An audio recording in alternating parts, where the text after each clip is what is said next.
Hai, dia saya di sini. Lebih dulu saya ingin mengucapkan tahniah kepada SPRM di atas usaha mereka menahan reman 17 pengarah syarikat disyaki terlibat dalam rangkaian kartel tender perolehan tentera darat. Okey.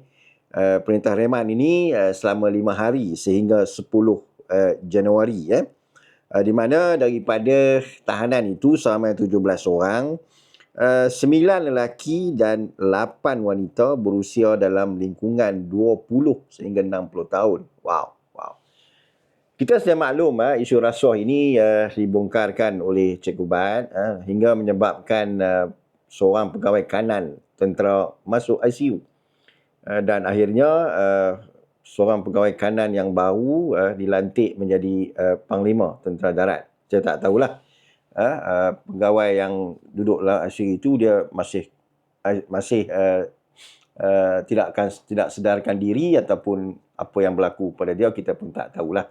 Saya harap beliau akan cepat sembuh kerana sudah ada tangkapan reman dan saya rasa kalau dia dengar berita ini mungkin dia lagi bertambah.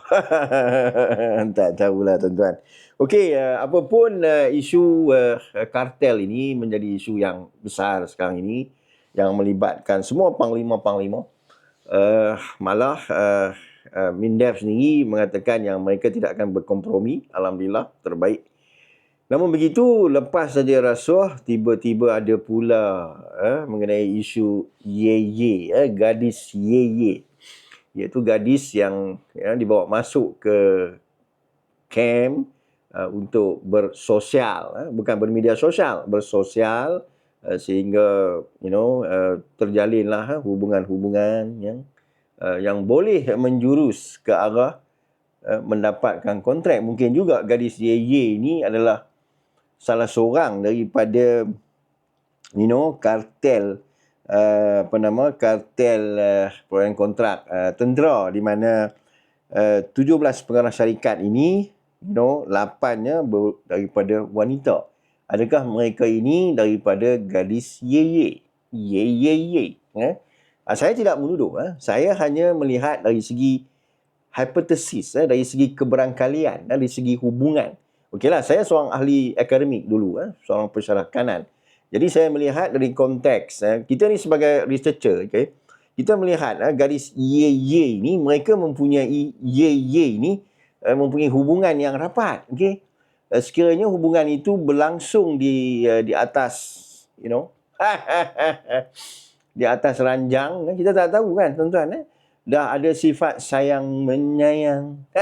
Jadi gadis-gadis Ye ni akan menjadi penghubung. Yang 20 tahun itu masih Ye baru lagi. Daripada 8 orang wanita ini, yang 20 saya pun tak tahu umur dia berapa. Hak yang 60 ni mungkin yang, ini memang otai. Okay. Saya juga melihat kadang bagaimana mereka ini berjaya mendampingi golongan-golongan tentera yang berpangkat ini. Mungkin pada ketika itu, pegawai itu hanya berpangkat kapten. Sekarang ni mungkin berpangkat, berbintang-bintang tuan-tuan. Berbintang-bintang. Betul ke lagu tu? Jadi bagi saya, pendedahan yang dibuat oleh Cikgu Bat dan juga pengaruh media sosial, yang orang kenal kot, sahabat saya tu, cukup berani. Jadi memainkan isu gadis Ye ni, saya pun sedap sebut tuan-tuan. Ye. Okey. Malah menjadi panas dan akhirnya Mindef sendiri mengeluarkan kenyataan akan menyiasat perbuatan yang tidak bermoral ini. Kerana gadis Ye ni juga boleh mencuri rahsia negara, kan? Kalau dia tidak melihat dari segi dari segi kontrak, mungkin orang boleh menggunakan gadis Ye ni untuk mencuri rahsia negara. Itu yang saya kata. Sekarang ini kamp tentera sepatutnya dia menjadi satu kawasan larangan. Sesiapa saja tidak dibenarkan masuk. Gadis-gadis. Why mereka nak masuk? Sepatutnya yang media sebagai orang kata pegawai kan, mesti dia ada isteri. Mereka ada sosial yang maknanya setara masalah kan, bawa bini tentera kan, laki dia kapten, major, dia bini tentera. Jadi adalah satu mass night, jumpa sama-sama isteri-isteri pegawai ni kan. Bagi saya okey lah kan, kalau bawa isteri berkaraoke, apa salah kan. Macam Sanusi, bini dia bagi dia karaoke dengan syarat dia ada sebelah. Itu yang saya sebut tadi tu. Isu ini sepatutnya tidak berlaku.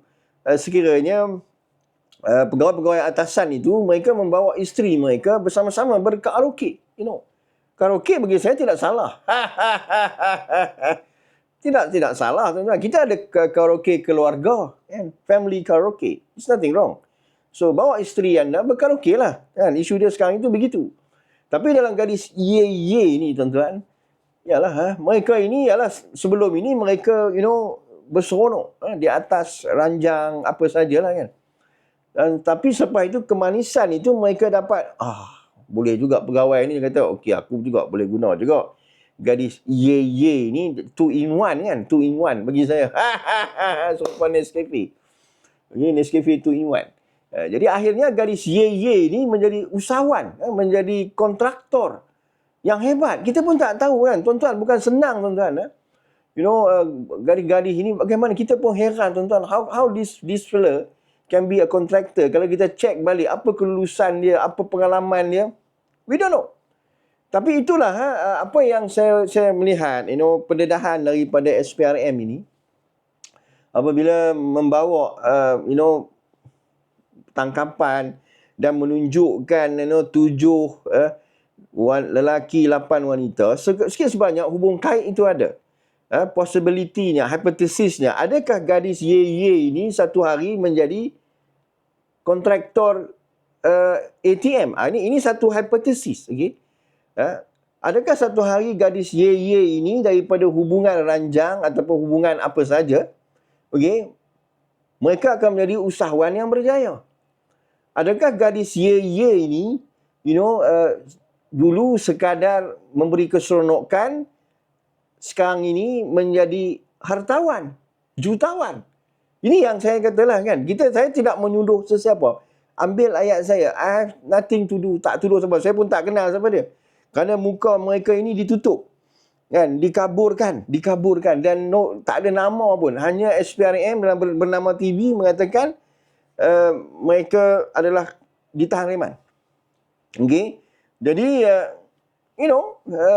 ada seorang tu yang terlibat dengan Laksamana itu, dia juga menafikan yang ini dia ada kontraktor, dia apa-apa, saya tak tahulah. Tapi saya risau pembongkaran demi pembongkaran ini akan menyebabkan apa yang seseorang itu kata akan terjerat pada diri dia. Kita tak tahu tuan-tuan. Ini bukan fitnah, ini bukan apa. Ini sebagai hypothesis, sebagai possibility. Kena faham tuan-tuan. Sebab apa? 20 tahun tuan-tuan, 20 tahun lembaga dia adalah sebab SPRM menulis 17 pengarah syarikat tuan-tuan. Pengarah syarikat, from the range of mid-20 to 60. Ini from out of wow, speaking London. 17 itu 8 adalah wanita, tuan-tuan. 8 adalah wanita. Yalah, hubungan gadis ye ni, akhirnya menjadi ye. Ya. Kita melihat mereka tak semena-mena, tuan-tuan. Saya mengharapkan satu hari bila dia keluar, dia pergi ke mahkamah, ada tangkap, ada pembicaraan, orang akan menilai, tuan-tuan, gadis-gadis ini, pengarah-pengarah syarikat ini, mereka akan membuat profiling. Ini bahaya, tuan-tuan. Profiling untuk menentukan apa sebenarnya background mereka. Buat masa sekarang, kita tak ada tuduh apa, tuan-tuan. Dia ditahan reman. Selagi dia tidak diadili oleh hukum, mereka tidak bersalah. Cuma keberangkalian ini timbul apabila isu rasuah kartel ini menjadi besar, tuan-tuan. Saya pasti lepas ini akan menjadi lebih besar lagi. Dan Panglima TODM mengatakan dia tidak akan berkompromi dengan gadis ye. Daripada ye menjadi hartawan. Who knows? Inilah, kita boleh buat kajian tentang hubung kait. Ini hubung kait, hubung kait wanita Ada pula ye, adakah mereka ini daripada ye, daripada ye ini, adakah mereka boleh yak ye? Apapun tahniah SPRM, you are the best. You are the best. Nanti kita mainkan lagu Simply the Best. Chai, betul dia say you have great ideas, you know. Chai.